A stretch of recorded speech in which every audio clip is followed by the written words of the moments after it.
Bismillahirrahmanirrahim. Assalamualaikum warahmatullahi wabarakatuh. Salam sejahtera bagi kita semua. Salam Om Swastiastu, Namo Buddhaya, salam kebajikan. Perkenalkan, nama saya Taufik Ramadhani, mahasiswa Prodi Sistem Informasi, Fakultas Sains dan Teknologi, Universitas Terbuka Bandung. Halo, pada video ini saya akan menjelaskan program Java yang telah saya buat untuk memenuhi tugas praktik 1 menggunakan Visual Studio Code.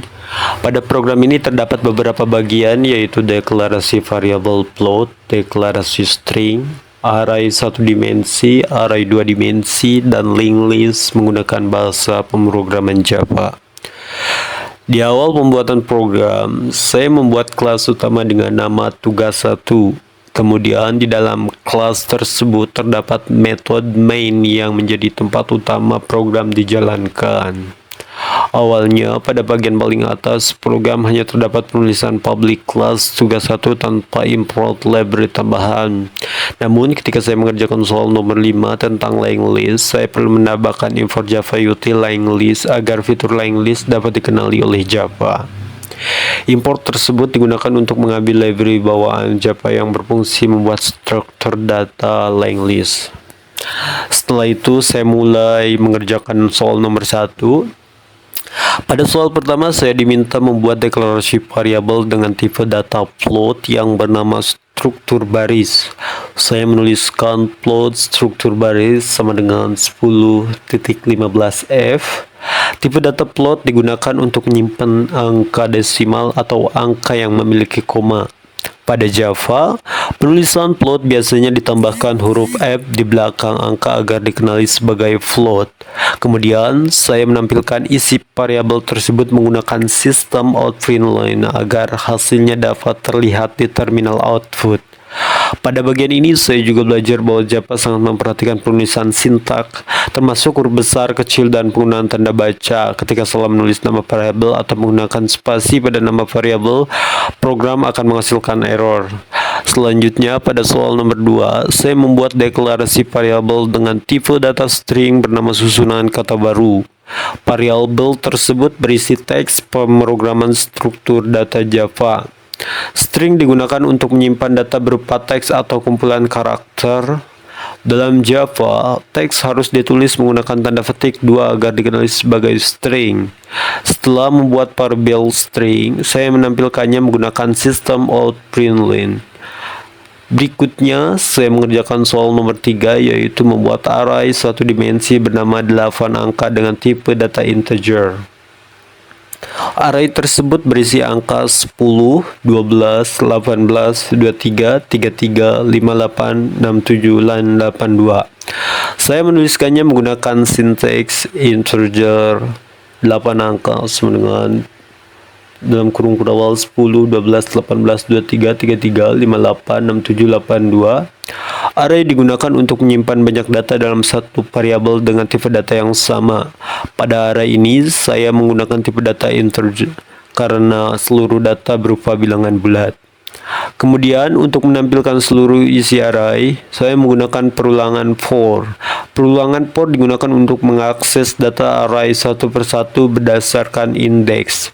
Pada Java, indeks array dimulai dari angka 0, artinya indeks 0 berisi angka 10, indeks 1 berisi angka 12, dan seterusnya. Pada bagian kondisi perulangan, saya menggunakan 8 angka titik length. Length digunakan untuk mengetahui jumlah isi array sehingga program dapat melakukan perulangan sesuai banyak data yang tersedia. Di dalam perulangan, saya menggunakan sistem out_print agar seluruh angka tampil dalam satu baris. Setelah itu, saya mengerjakan soal nomor 4, yaitu membuat array 2 dimensi bernama 2 angka. Array 2 dimensi ini terdiri dari 3 baris dan 3 kolom. Data yang dimasukkan yaitu 2, 4, 6, 8, 10, 12, 14, 16, dan 18. Saya menuliskan array 2 dimensi menggunakan tanda kurung kurawal bertingkat karena bentuk datanya seperti tabel.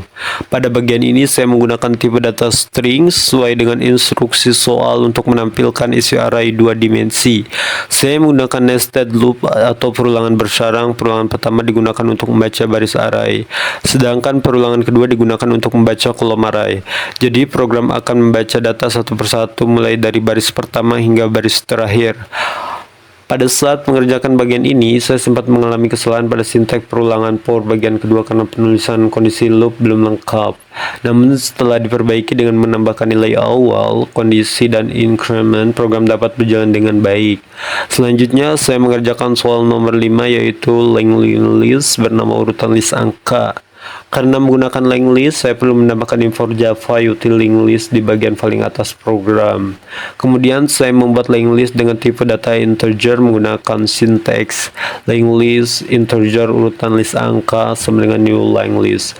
Setelah linked list dibuat, saya menambahkan beberapa data menggunakan metode add. Data yang dimasukkan yaitu 15, 28, 33, 47, dan 59.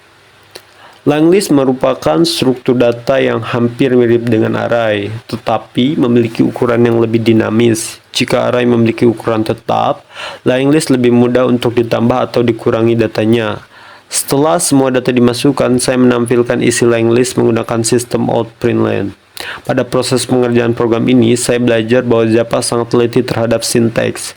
Kesalahan kecil seperti salah huruf kapital, tanda titik, atau nama variabel dapat menyebabkan program error.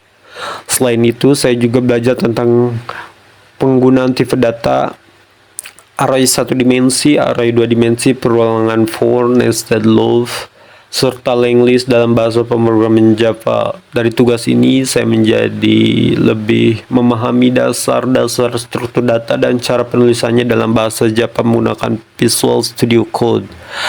Sekian penjelasan dari saya, kurang lebihnya mohon maaf. Wassalamualaikum warahmatullahi wabarakatuh.